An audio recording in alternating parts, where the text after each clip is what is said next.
Hey everybody, John with Owl, and I am standing in front of this absolutely stunning OTX. I'm gonna take you on an outside tour. I shot some video in a beautiful landscape and then it was unusable. So we're gonna go to an RV show where I did an exterior tour to tell you all about the parts that are on it.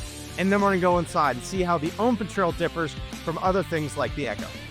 Hey everybody, John with Owl, and I'm standing here at the Tiffin dealer show meeting. I don't even really know what they call it, but it's super secretive and it's where all the top dealers that Tiffin works with come and see the new product. And one of those new things is this. This is the open trail. This is a collaboration between Tiffin and Owl. Basically, there's a stock open trail over there, which it looks really good, but it doesn't look as good as ours, right? So what we did here is a bunch of additions. This is, I'm gonna take you on a walk around and kind of show you what we did.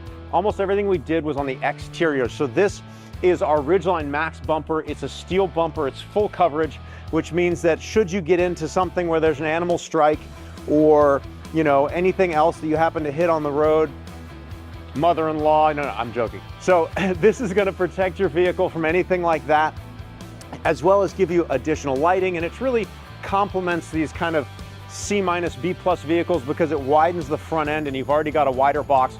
So we thought it really evens out the look of the vehicle. The other thing you'll notice is we put a wrap on this. We wanted to kind of differentiate the look of these vehicles. These are going to be a halo product that we're only going to make a limited number of. They're going to be numbered, and likely these will all be sold out before they even hit dealer lots. But we wanted to make it definitely look different and stick out. And then I'm going to walk you through this way. It gets a little bit tight. We've got 35-inch off-road tires on our Owl Talon super single wheels. We went, actually this bronze wheel on this side. On the other side of the vehicle is actually black wheels. So we wanted to offer folks the ability to see both different wheel options and which one they liked best. And then we went with a full Falcon adjustable suspension. We've got OptiRate leaf springs in the rear. We've got dual adjustable shocks in the front with rally struts. It absolutely transforms the way this thing handles and the way it performs on washboard roads and off-roading, etc. And then we are, if you know Owl at all, we're obsessive about our quality and almost everything is tubular. So we went with a tubular aluminum side step that just kind of looks really nice with the lines of the vehicle. And then coming back this way, we've got, this started life as a dually.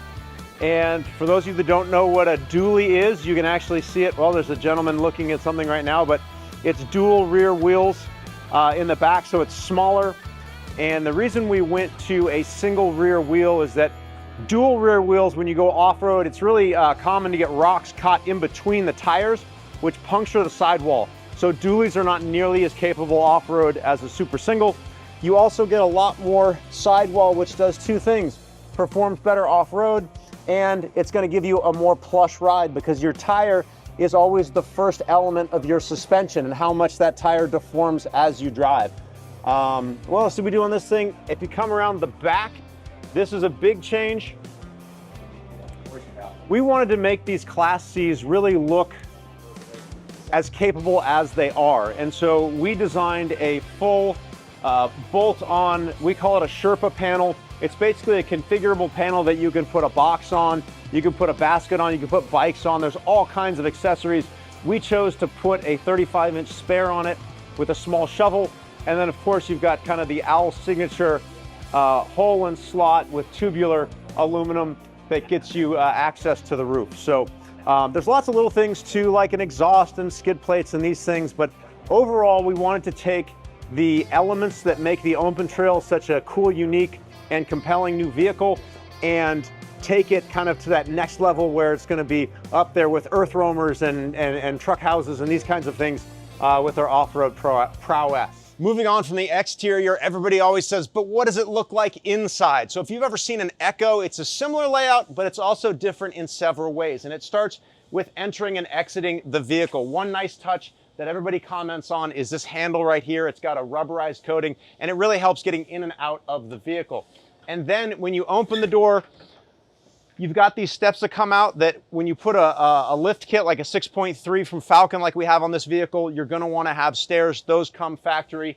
But this, I'm gonna trust them on this because I'm not big for being eaten by bears. but apparently this is a bear-proof door.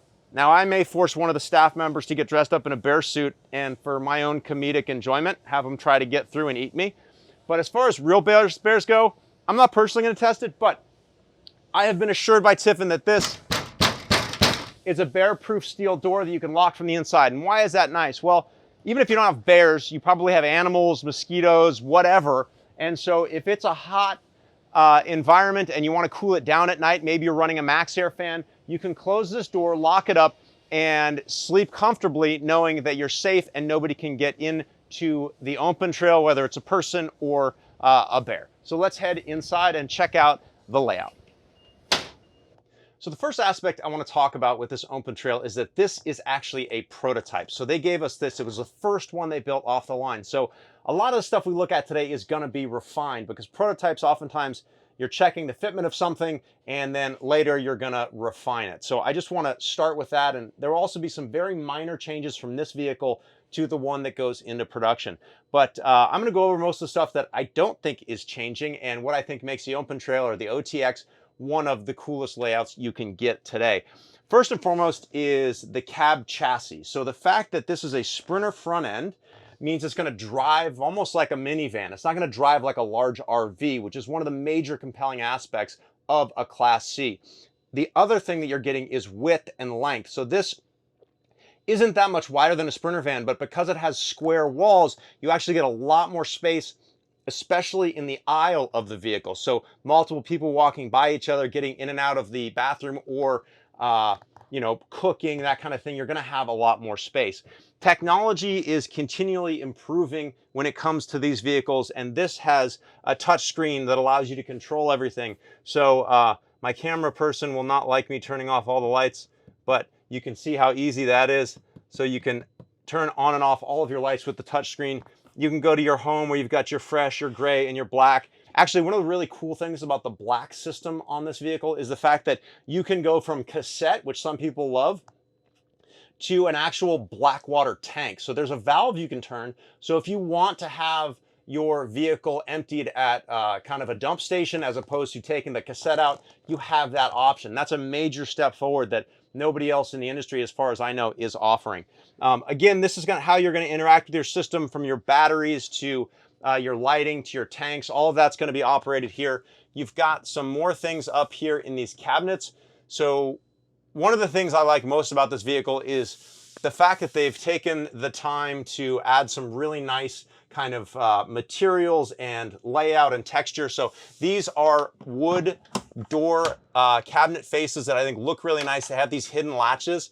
So this actually indexes with a clip there, and you just squeeze it and it opens, so you don't have an ugly latch on the front. And then in here is how you're going to access different systems. This is your awning. You've got your heating system here. And again, it may be an Aquahot, it may be an L-Well. That's still up for decision by Tiffin.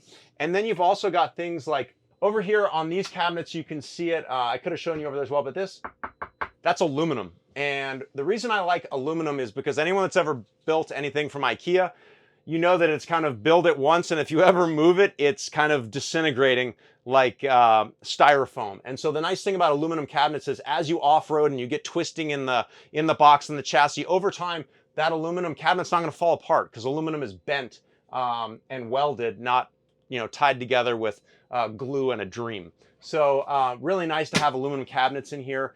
They've also, one of the things I like about the cabinets is they don't stick out into the living area much, so you don't have a cabinet that comes out this far. It's great for storage, but it actually makes the interior feel really small when folks do that. So I think the cabinet layout not only looks good, but works really well.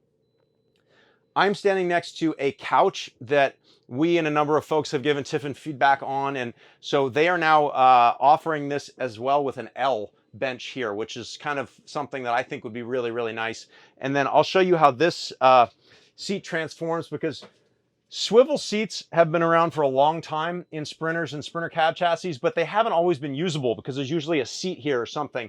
For example, in the Echo, they have a bench seat here and the door is moved farther back. This one, the door, you enter right behind the back of the Mercedes cab. And so that gives you a wider workspace here. You have seating here, but you lose seating here. So there are advantages and disadvantages. But what I will do is show you that with this, as I swivel the seat around, what you've got is a really nice seating area. With the swivel seat, we got some trash there.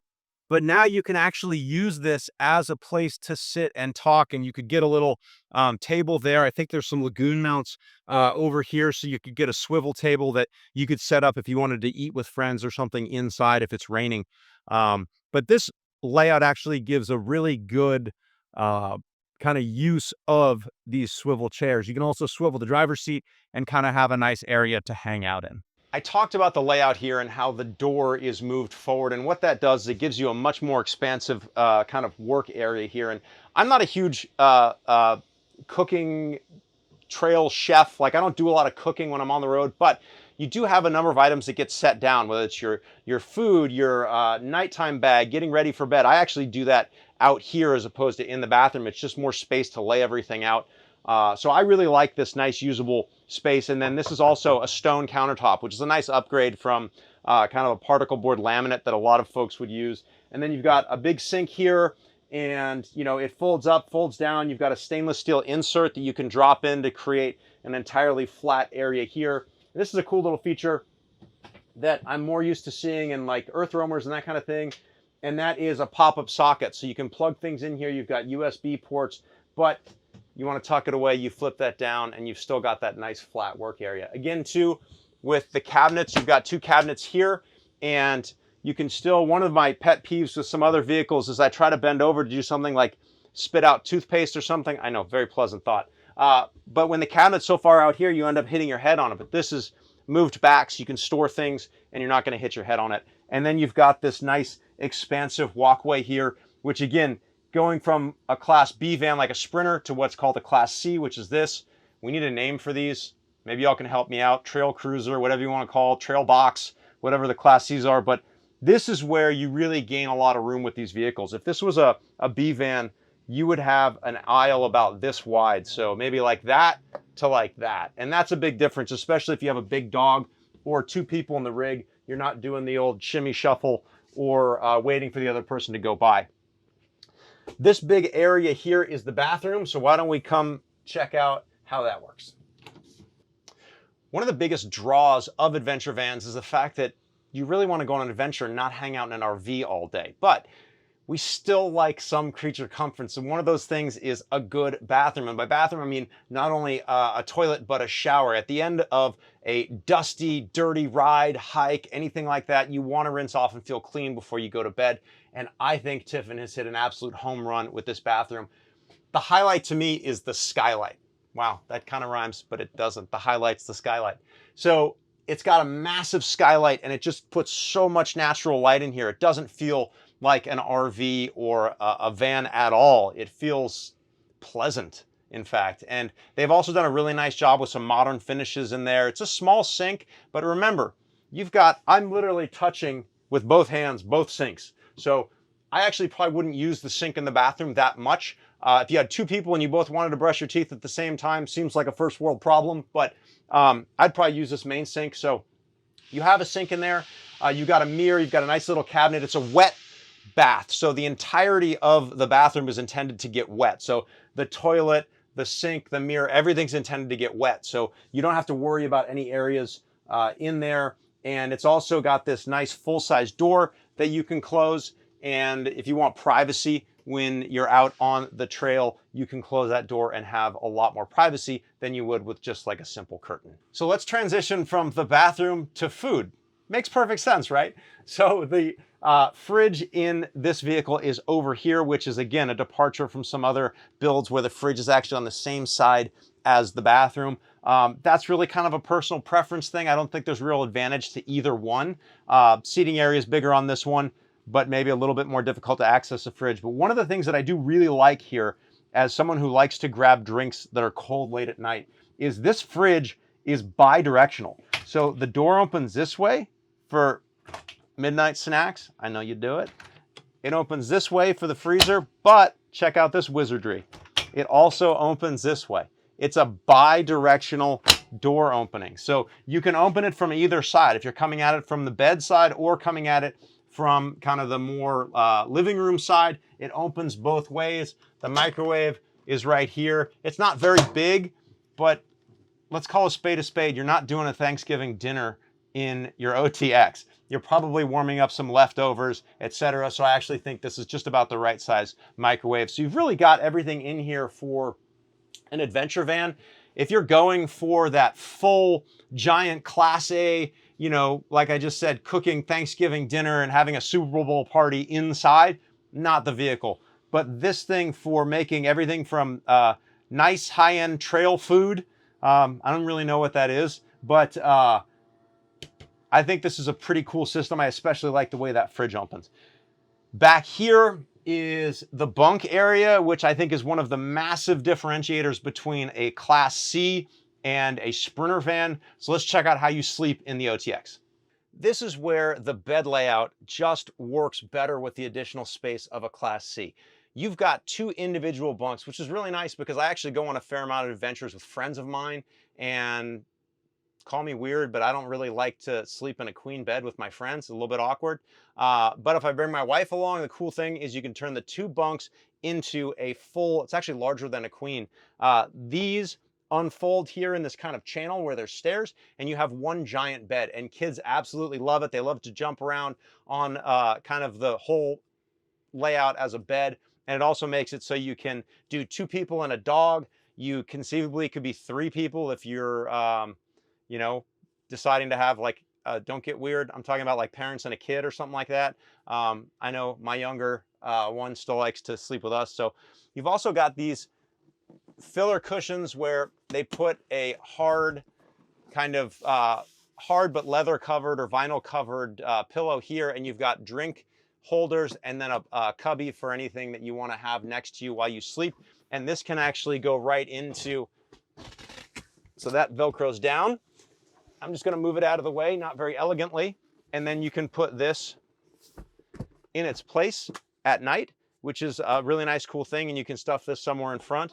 Or if you want the queen size bed, you can put this back down. And then it's as simple as folding these out.